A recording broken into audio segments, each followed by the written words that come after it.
need to know. So I just have a jar up here. I apologize. I didn't think we would be in this big of a room with this many people. I can pass it around. Yeah, it doesn't matter.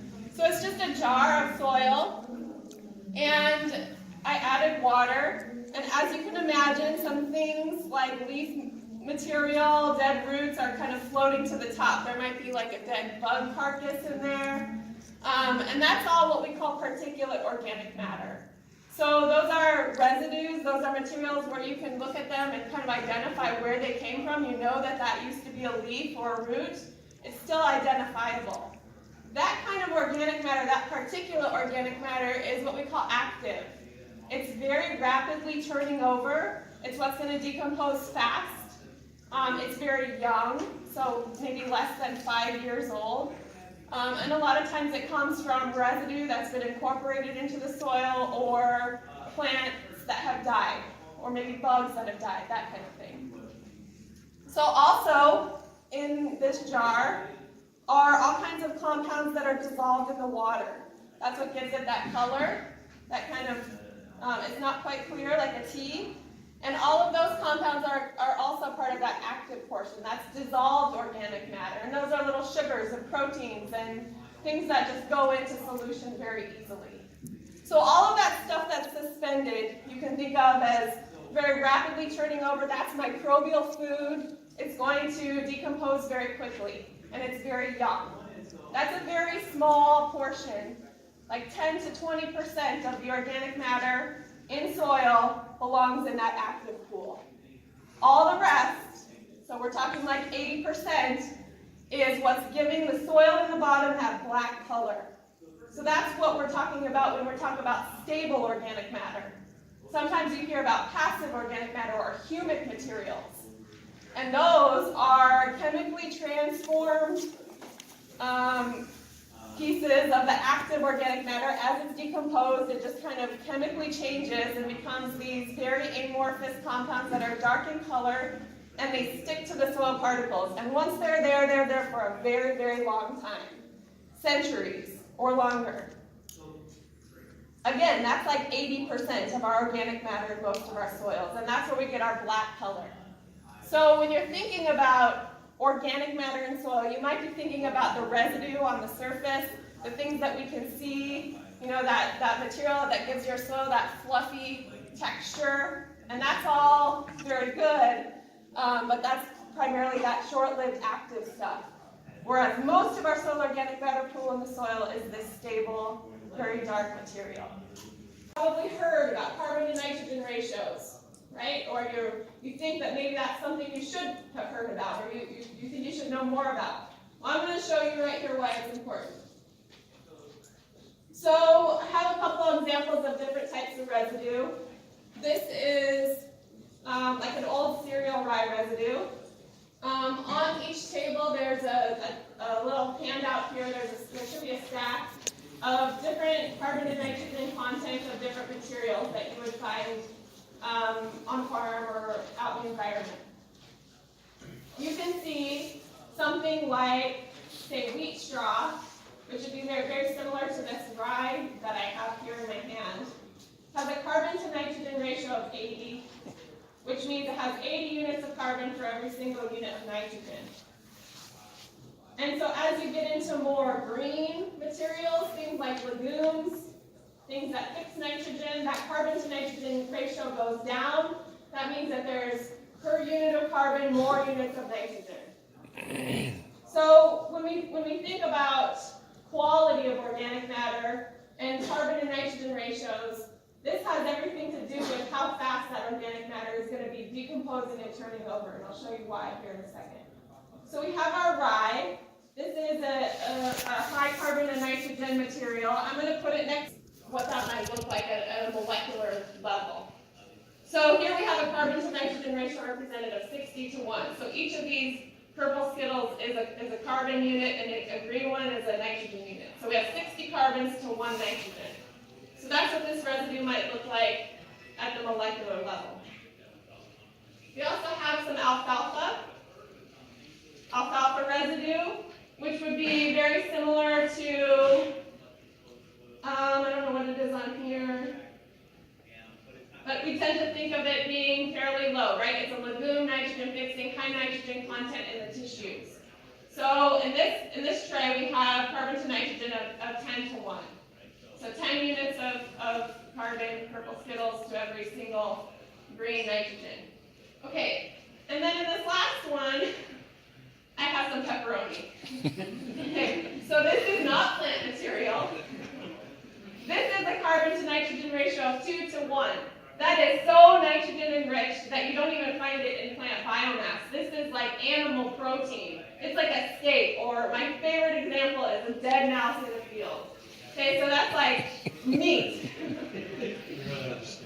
Okay, so different types of residues, different chemistries, basic chemistries. See, chemistry can be fun, I promise. Okay, so when this goes into the soil, what happens to it? Well, it's going to be consumed and processed by microbes. And here we have a microbial cell. So this is representative of a bacteria, which has a carbon to nitrogen ratio of 5 to 1. That's exactly the chemical composition that it needs to do its thing in the soil. It has to just maintain that. It's a law of nature.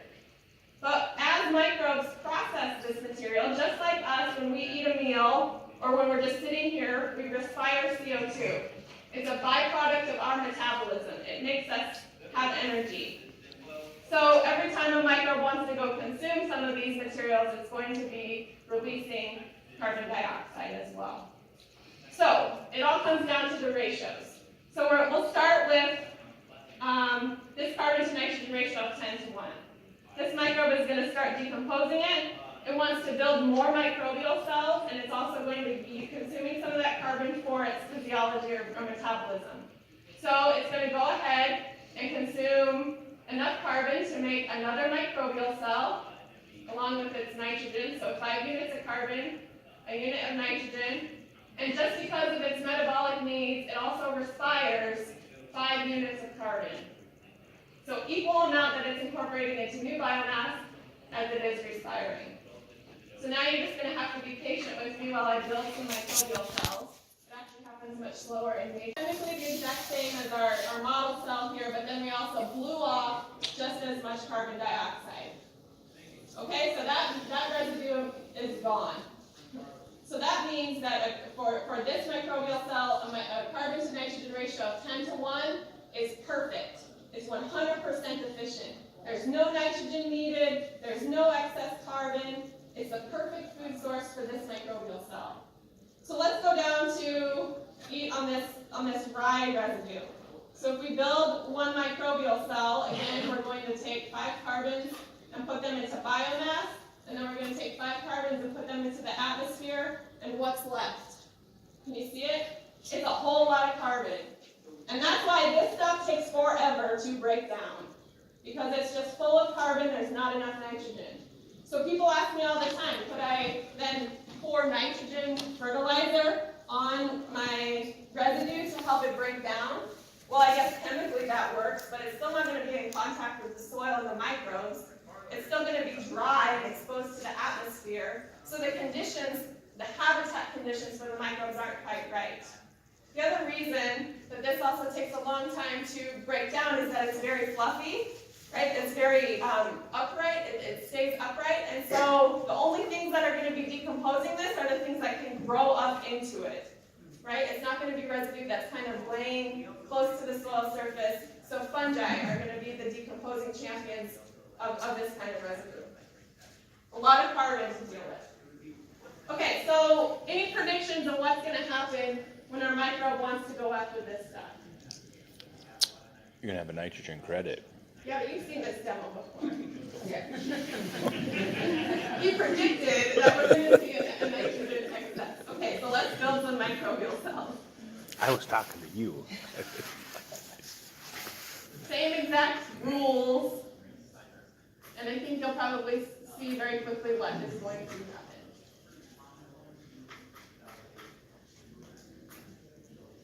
This is where I think I should have maybe been a pharmacist. Or hired one to help me.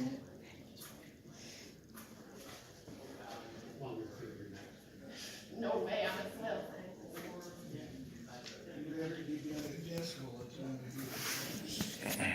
environment. This is a residue that promotes nitrogen mineralization. When you have a dead mouse in the field or a pepperoni, it's going to release a ton of extra nitrogen that is then going to be available for other microbes to use to help break down some of this stuff, which if you have a high carbon system, then that's where you have an immobilizing environment, or a system where nitrogen is going to be tied up. Okay, so mineralizing environment, immobilizing environment. Now, this example is based on a bacterial cell that has a carbon to nitrogen requirement of 5 to 1. Fungi have a carbon to nitrogen requirement of 15 to 1. That's what their chemical composition is. So if we were to just pretend like we needed to break through residue, and for every new microfungal cell, we have to have 15 units of carbon, and then we also respire 15 units of carbon for every single nitrogen, you're going to be burning through this kind of stuff a lot faster than you are any of the others, because those fungi are the champions of using high carbon substrates. So fungi are good with this kind of material. This stuff doesn't stick around very long because it's the perfect food source for microbes. And then you have the really high, typically animal tissue types or biosolids, really high nitrogen materials that are going to release nitrogen into the environment. So populations, they're going to be consuming more residue, they're going to die, other microbes are going to come along and decompose some of their biomass, some of that carbon is going to be respired. Ultimately, our soils get a little bit more enriched in nitrogen because of this cycle. We call it the internal cycle. As these microbes die and others consume their necromass or their bodies, that CO2 goes up into the atmosphere, but the nitrogen is retained because the cells need it. Eventually, some of those carbons, some nitrogens, maybe a few phosphorus, and I'm not kidding when I say only a few, are going to be condensed into those very stable compounds, those humic materials, and they're going to be filtered, siphoned off into that stable organic matter pool.